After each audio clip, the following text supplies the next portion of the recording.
তোমরা হচ্ছে এগুলো অনলাইনে শপিং না, দেখতেই পাচ্ছ এটা অফলাইনের শপিং। কালকে তোমাদের গোপুদা আমি সবাই মিলে আমরা গেছিলাম, এটা লিটিল গোল্ডের জুতোটা এর ভেতরেই রয়ে গেছে, স্কুলের যে জুতোটা। তো ওই লিটিল গোল্ডের স্কুল থেকে আসার পথে কি কি কিনেছি চলো তোমাদেরকে দেখাই। তো এখানে আমি একটা বেল্ট নিয়েছি, এই দেখো এই বেল্টটা ভীষণই ভালো একটা বেল্ট। আমি বললাম না ঘুরতে টুরতে গেলে একটু এরকম ড্রেসের সাথে একটু ভালো বেল্ট হলে ভালো লাগে। আচ্ছা এখানে একটা জুতো নিয়েছি তোমাদের গোপুদার, সব থেকে হাইয়েস্ট 10 নাম্বার, মানে এটা মানে ঠিকঠাক হয়েছে, পারফেক্ট হয়নি, মানে আর সাইজ বড় হলে উনি কমফোর্টেবলি পরতে পারতো।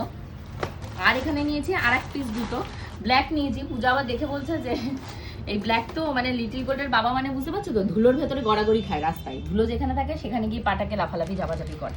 তো বলছে যে এই ধুলো একদম নষ্ট হয়ে যাবে। আমি বললাম তাহলে একটা কাজ করি, এই জুতোটা ওনাকে বলবো সবসময় পরতে, আর এই জুতোটা তোলা তোলা পরতে। আমি দামগুলো বলে দিই কত কি দাম আছে, আমি সঠিক নিজেও জানি না। এটা রয়েছে মাত্র তোমার 390 টাকা। দেখো 390 টাকাতে এই জুতোটা এসছে।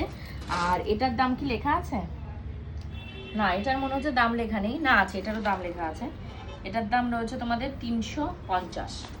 তো এগুলো কম দামের, অনেক কমের দামের জুতো রয়েছে। আচ্ছা এইবার হলো আমার জন্য যে জুতোটা নিয়েছি সেটা দেখায়। আমার ভেরি রিসেন্ট মানে জুতোর প্রতি ভীষণ ফ্যাসিনেশন হয়েছে, যদিও আমি যখন দিল্লিতে গেছিলাম সরোজিনীনগরে তখন অনেক জুতো কিনেছিলাম। তো তারপরেও আমার মনে হচ্ছে একটা হোয়াইট কালারের জুতো হলে কেমন হয়। এখনো একটা হোয়াইট কালার পরছি, এটা আমি হিল কিনেছি একটু, কারণ আমি একটু বিয়ে বাড়িটারি বা এদিক ওদিকে পড়াশোনার জন্য এই জুতোটাকে কিনেছি হোয়াইট কালারের। আর এর সাথে লিটিল গোল্ডের বাবার একটা বেল্ট কিনেছি, আর লিটিল গোল্ডের মেন যেটা কিনতে গেছিলাম সক্স, এই সক্স কিনতে গিয়ে আমাদের এই সমস্ত শপিং হয়েছে। এই হলো লিটিল গোল্ডের স্কুলের সক্স একটা, অলরেডি একটা মনে হয় আমি কাচার জন্য এদিকে ছুড়লাম। তো এই হলো শপিং। আর এই হলো লিটিল গোল্ডের বাবার কোমরের একটা বেল্ট। তো বেল্টটা কত দেখিনি, বেল্টটা রয়েছে তোমাদের 580। মানে উনি সচরাচর বেল্ট পরে না, কিন্তু বেল্ট না পরলে এখন এমন হয়েছে কোমর থেকে সব নেমে নেমে বেরিয়ে যায়, তো ওর জন্য এটা নিয়েছে। আর আমার বেল্টটার দাম নিয়েছে তোমাদের 290 টাকা। তো এই হলো মোটামুটি আমাদের শপিং কালকের।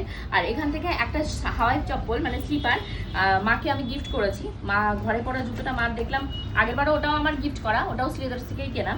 তো ওটা দেখলাম একটু নষ্ট নষ্ট হয়ে গেছে, যেহেতু মা সবসময় ওটা পরাপরি করে, তো মাকে ওটা দিয়ে এসেছি। আমি ভেবেছি আমার যদি লাগে কোনো সময় ঘুরতে টুরতে গেলে, যেহেতু সামনে ঘুরতে যাব, তো আমি ভেবেছি আবার স্কুল থেকে আসার পথে কোনো না কোনো টাইমে কিনে নিলে হবে। তো কেমন লেগেছে জুতোগুলো অবশ্যই কমেন্ট করে জানি।